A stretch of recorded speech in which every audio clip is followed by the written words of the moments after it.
In Outlander's stunning fifth season, mature love shined. The fifth season finale of Outlander just aired on Starz and wow, it was stunning. It was also the last new episode to air for at least a year.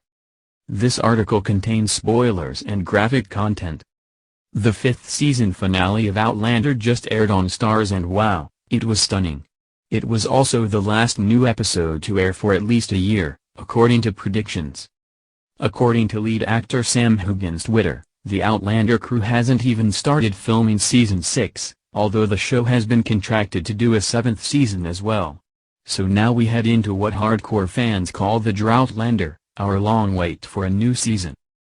Before the fatigue sets in, let's recap the final season and appreciate some of its best episodes. Or, if you're new, hopefully this encourages you to binge the show before the country reopens. You can watch the first 3 seasons on Netflix. For seasons 4 and 5, you'll have to purchase a Starz subscription.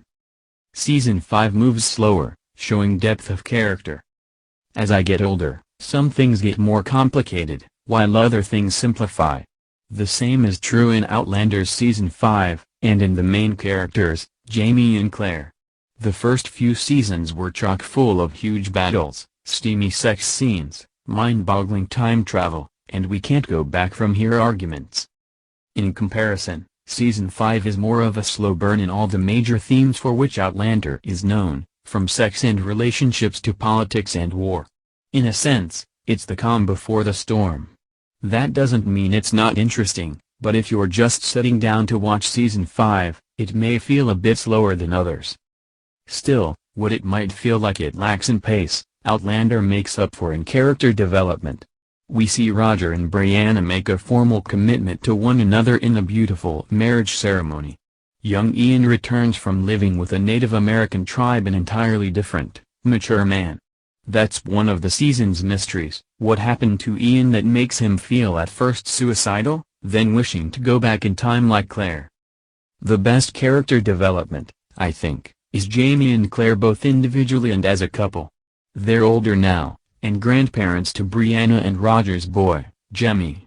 While this makes for fewer of the steamy sex scenes for which Outlander is known, what takes their place is a deepening of the couple's love, sacrifice, commitment. They're just as happy playing with their grandson or sitting by the fireplace as they are having sex. Don't get me wrong, this isn't entirely missing from this season, but it's not as much of a main element. This season explored commitment to country during Revolution.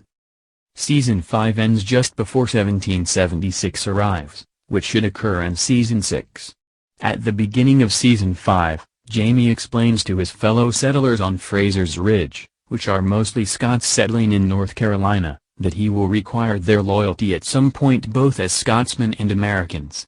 It's a beautiful, moving scene, and Jamie does indeed call upon these people when a group of men abduct Claire in the season finale, which is as dramatic and harrowing as it sounds. America's political history starts to get even more complex around this time period. You can feel the conflict beginning to brew this season, a preview of what's to come.